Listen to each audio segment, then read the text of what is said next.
All right, let's just dive right into this. Welcome to a brand new explainer. Today we're tackling, well, what I think is the ultimate paradox of our modern age, having absolutely everything, yet somehow feeling like we have nothing. I mean, we live in this era of just unprecedented comfort, right? Yet true lasting fulfillment seems harder to grasp than ever before. So today, we're going to explore a truly fascinating philosophical text, the Vachanamrit, to see if it holds the answer. It's a pretty serious question, honestly. Are you truly happy? Look, despite immense wealth, crazy technological advancements, and all the conveniences we have in modern developed nations, and yeah, even with places like Finland consistently topping the World Happiness Report, true, deep mental satisfaction continues to evade so many of us. We often kind of confuse a fleeting good mood with actual enduring happiness. And our source material today suggests that this exact confusion is why we feel so unfulfilled. Because you see, true happiness isn't circumstantial. It's a profound internal state of being. To figure out exactly why that is, we're going to use the philosophical framework of the Vachanamrit to essentially climb the mountain of human experience. Our agenda for today is simple. 1. True happiness. 2. 3 types of worldly joys. 3. Eternal nirgun happiness. 4. The path of Ashtanga Yoga. And finally, 5. The power of true devotion.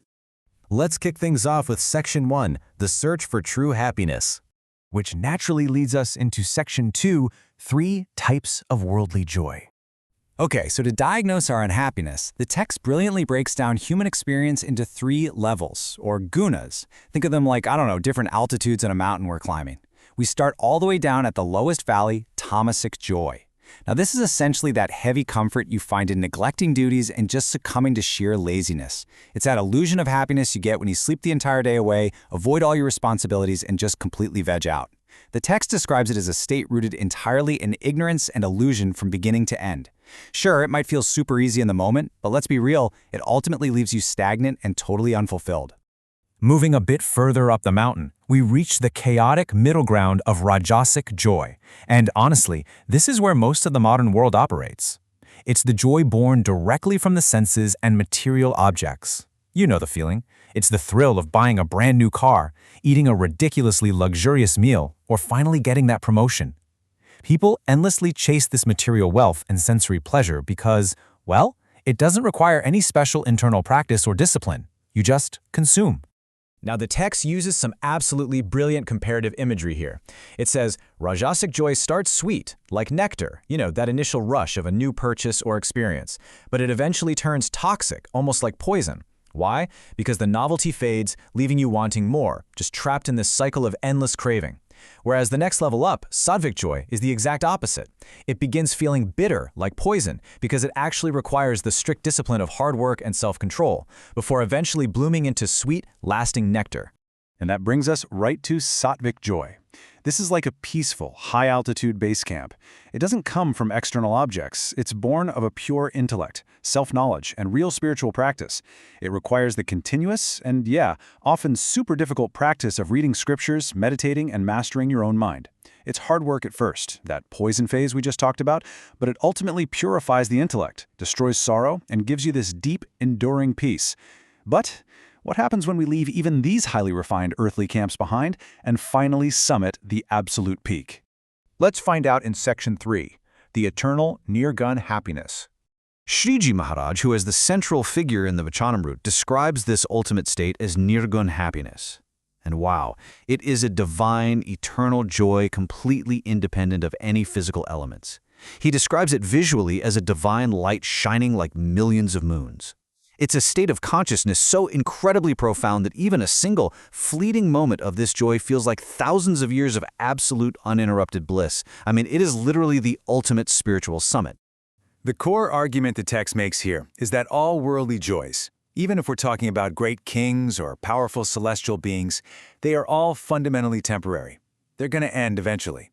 But nirgun happiness, that is eternal and indestructible. Because it doesn't rely on your physical body or the material universe, there's just no way it can be destroyed by changing circumstances. It builds in this really powerful, logical progression.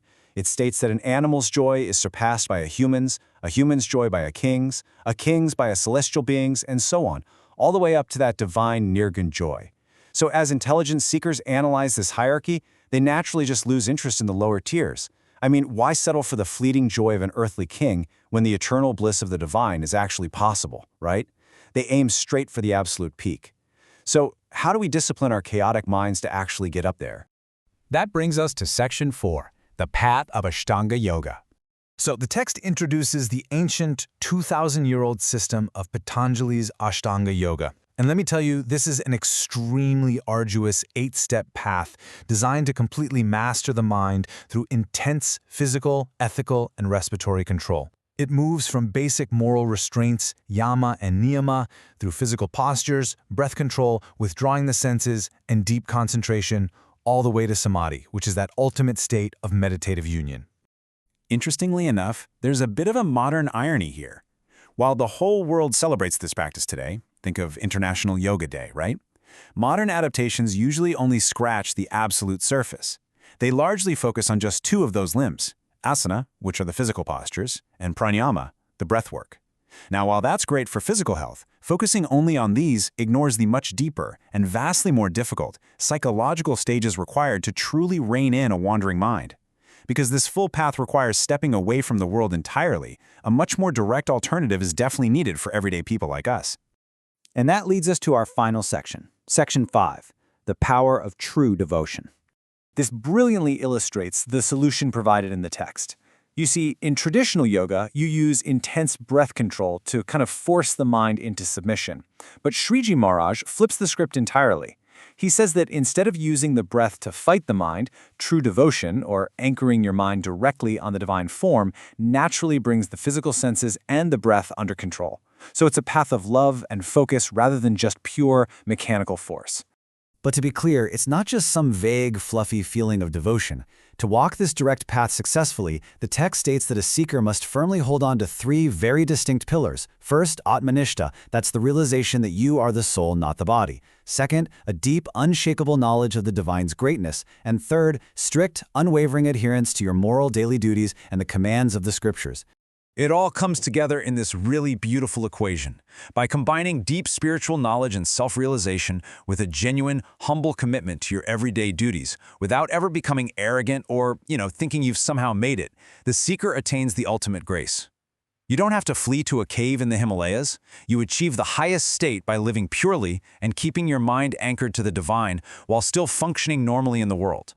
The source material actually concludes with a profound sense of immense gratitude. It notes that this incredible framework, demystifying the highest spiritual truths and offering a practical, accessible path, was compassionately gifted to humanity.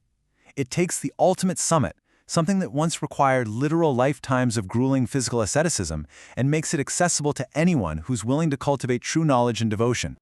So, as we wrap up this explainer, I want to leave you with a thought. Knowing the difference between the heavy comfort of laziness, the fleeting and ultimately toxic nectar of material senses, and the eternal, indestructible light of divine joy, ask yourself, what kind of happiness are you chasing today? Which mountain are you currently climbing?